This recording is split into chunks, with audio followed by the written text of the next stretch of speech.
Hey guys, thanks for being here. Today we're gonna take a look at the Fujifilm X-T20.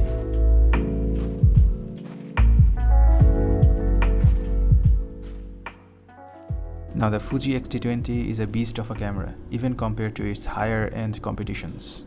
Pair it with a low aperture lens like an f1.2 and you can take photos in total darkness handheld. On eBay, I have seen this camera go as low as $400, and that's a bargain for the amount of features it has packed in such a small form factor, and its design is beautiful. It has a tilt screen, it has touch screen, it has an amazing sensor, much better than many full frame cameras of today. I personally think it's one of the best camera Fuji has ever made, and I have the X100V. You can use this camera one-handed. Its metal construction feels rock solid, and with all the dials, shooting it in manual feels like second nature. If photography is all about going out and getting those shots, then this camera with its lightweight construction and a small form factor will be no more trouble than carrying your smartphone with you. If you're watching this video to make a purchasing decision on this camera, then let me ensure you that you will enjoy and over time love this camera. I really appreciate the high quality display of the tilt screen, because sometimes you will be taking pictures in bright sunlight and the screen is able to work just fine. With the tilt screen, you may even be able to rotate it away from the sun. Just like you, before buying this camera, I have done my research thoroughly and it paid off well. With the 24 megapixel sensor and ISO up to 51200, you can shoot using just the moonlight at night.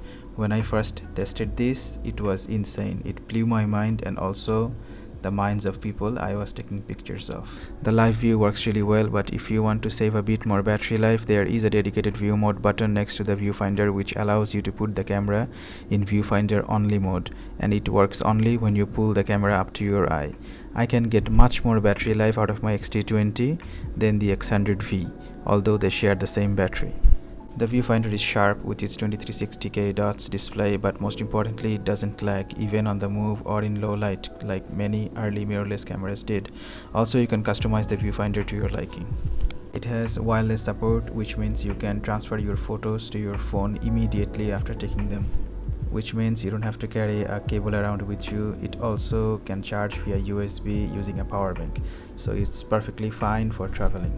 The newer models such as the X-T30 and X100V has thumb joystick, which is hard to use. This layout is much better. It also has a dedicated erase button, which is useful if you are like me, who erases images immediately if it's not good.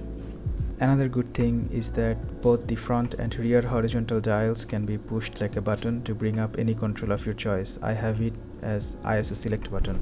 Mode dial has dedicated video mode and custom settings which you can use for quick setting changes. Although it's not weather sealed, it's pretty weather resistant, as I have used this through heavy fog and light shower without any issues, making sure to dry it up quickly. I always use manual focus lens on this because it has a feature called focus picking, which tells exactly where the focus is, and they are cheap and small. Right now on this camera I have a 7 Artisans 35mm f1.2 manual focus lens, which is a perfect combination with the X-T20. If you are thinking of getting this combination, it's perfectly fine.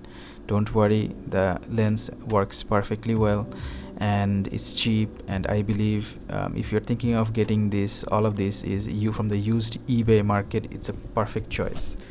Now you have to use a very high speed, at least 100 megabyte per second SD card on this, because it has 4K video recording, and sometimes, as I'll show you right now, that storing images takes a bit of time and you will not be able to do continuous shooting if you have a slow memory card like I have in this camera right now.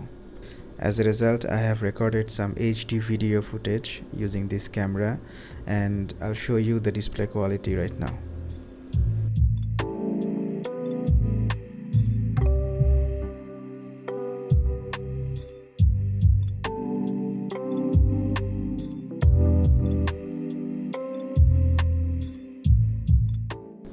In terms of carrying it, you will require a strap of some sort like this, and you can let the camera gently hang from your wrist to give your thumb some rest. It's easy to carry it this way, and you can fit the whole camera in your hand as well. Aesthetically, I think it is one of the best looking cameras out there. It sure turns heads, and I love this retro look of Fujifilm cameras that can sometimes bring back the joy of photography back to you. You can also set the focus mode manually using this dial. Speaking of battery life, I always wished Fujifilm had a little bit of bigger battery than the 126S, which is a bit small and battery life is a bit low. I mean, you have to carry 2 batteries if you wanna do an all-day shooting with all the flexibility and everything, but you can get by with 1 battery as well. There is no problem. Remember, electronic LCD and viewfinder burns a lot of battery. Also, the sensor runs all the time. Now, this may look insignificant, but this is very important. The Fuji X-T20 has a thumb grip which is perfect and a small wedge on the front that you can fit your hands on. Now, it doesn't look like much, but in the real world it actually matters. Otherwise your hand will get tired. I have the X100V, which has a much smaller grip than this, so you need to buy that separately. Now let's compare the sizes. So this is the X100V and this is the X-T20 next to each other. It's almost exactly the same size. You can tell the difference in many ways except the size of the lens, but kind of think of it, I am surprised that Fuji has gone for such small form factors in these couple of years, that it has really changed the mirrorless game in my opinion. I really love both of these cameras. They're really excellent, but both are pretty much the same size. Compared to the 5D Classic and its 100mm f2.8L macro, the Fuji X-T20 looks slim, slick and small by comparison, but by no means it has any lesser image quality. In fact, it has better image quality if you are a pixel peeper, but both are different in many ways. But which do you reckon you will have a harder time carrying all day long, this or this?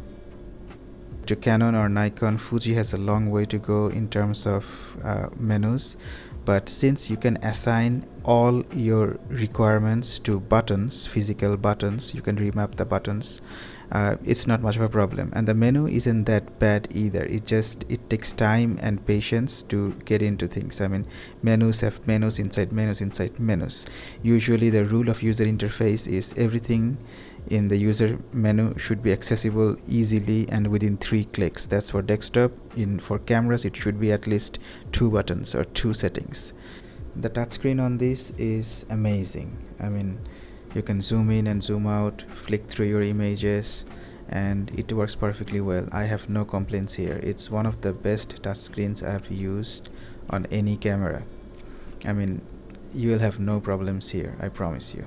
In terms of video capabilities, it has 4K video recording and it's not bad. You can see a sample here, and while we watch this, let's discuss if it's worth it in 2021.